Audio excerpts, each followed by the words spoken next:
Vamos então continuar com o nosso curso de cristais e agora vamos entrar no módulo de cristais etéricos. Muito bem. Por que cristal etérico? Porque os cristais físicos, estes que nós conseguimos ver e tocar, eles servem como protótipos. Então, é possível, com a sua mente, imaginar e criar, por exemplo, um objeto de proteção, como um amuleto. Você não precisa carregar coisas, vestir coisas, utilizar. Você pode criar, principalmente, amuletos nos quais o objeto principal é um cristal. A partir do objeto físico, podereis mentalizar sua imagem e projetar sobre si, sobre outros, o raio correspondente. Foi uma mensagem que recebemos, eu trouxe aqui resumida, apenas pela questão do protótipo. Então, você pode elaborar um cristal etérico. Ele é elaborado com a capacidade, com a funcionalidade mental, com o seu campo mental, ou seja, com a sua mente. Para entender cristais etéricos, é interessante entender a questão do que é o éter e do que é o reino etérico ou o campo etérico. Veja, diferentes filosofias espirituais, ocultistas, místicas, escolas de mistérios, vão utilizar diferentes nomes para a nossa contraparte etérica. Por exemplo, corpo etérico, duplo etérico ou corpo vital. Todos eles correspondem à nossa contraparte na esfera, no campo, na dimensão etérica. É uma dimensão a mais próxima da física. Na verdade, no desdobramento que se tem desde a fonte até o nosso corpo físico, essa é a mais próxima de nós. Esse campo, essa região etérica. Lá estão os meridianos, que nós estudamos no módulo de chakras e meridianos, que são as veias onde corre a energia vital, ou o prana, ki, chi.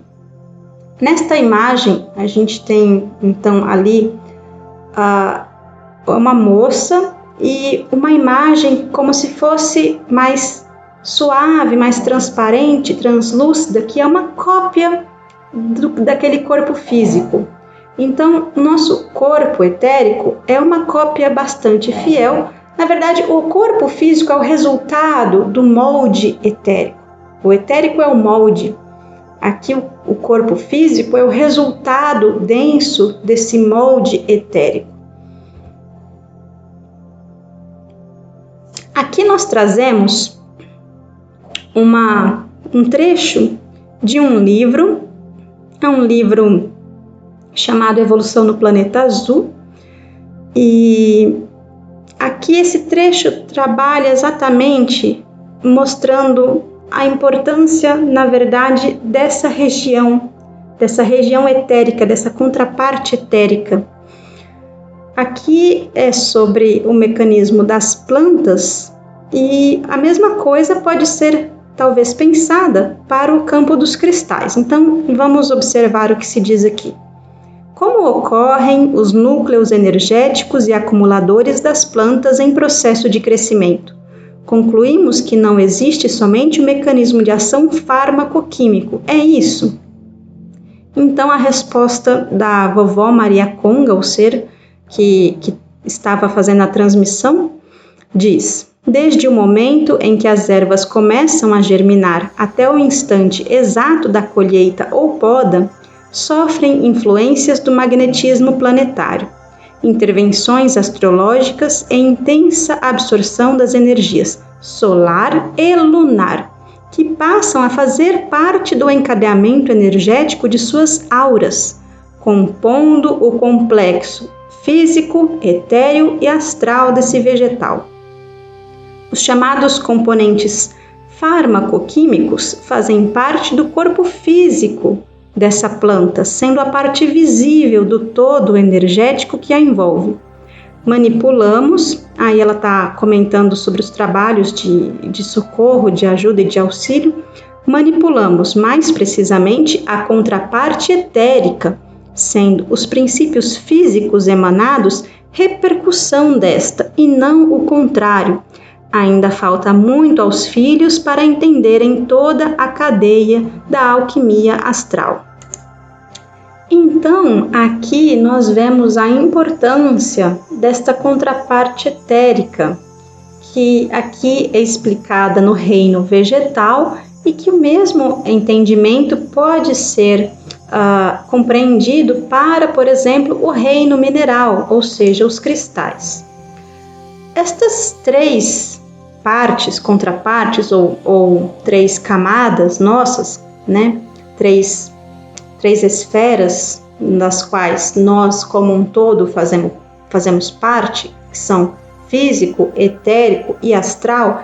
Gosto desta imagem porque traduz como estes três, este complexo físico, etérico, astral, são ainda muito ligados, muito semelhantes, porque quando nós vamos para as outras partes, para os outros veículos, né, para os outros desdobramentos do nosso ser, por exemplo, o mental inferior, é geralmente visto como um oval luminoso, uma luz em forma oval. E o mental superior, o corpo búdico, o Atma, que é o nosso espírito, a parte mais distante, né? A parte mais sutil, enfim, já não tem mais forma. O mental inferior já não tem forma, mas esses três, eles têm uma forte influenciação entre si.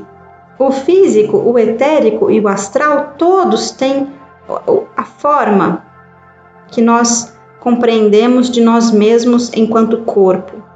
Então, esses três corpos, corpo físico, corpo etérico e corpo astral, têm uma grande influência de um para o outro. Por isso, os trabalhos nos campos etérico, eles têm tanta força.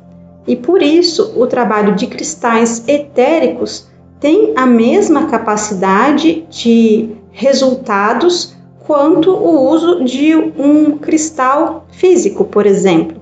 Porque estes corpos, eles têm uma atuação uns sobre os outros muito intensa.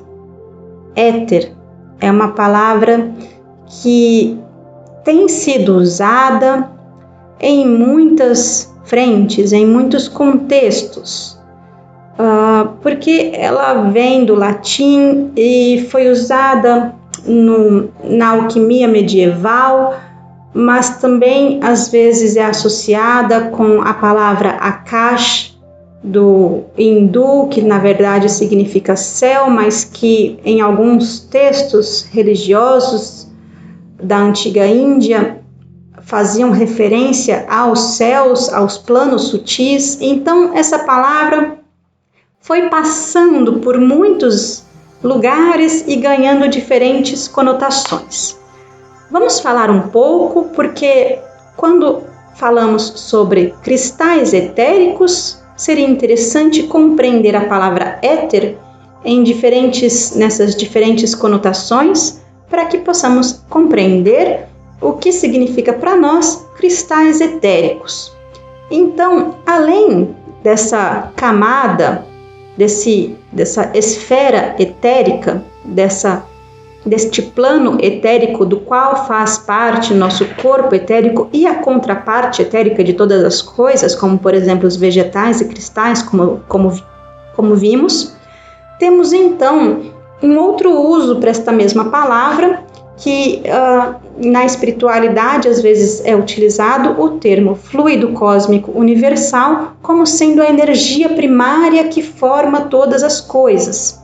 Exemplos de subprodutos desta energia primária que forma todas as coisas são o prana ou o chi, o ectoplasma, que existe outros nomes para esta mesma energia em diferentes frentes, a energia Zou, que é uma energia mais mais densa, também emitida pelos seres vivos, entre outras tantas energias, mas isto fica para um outro curso.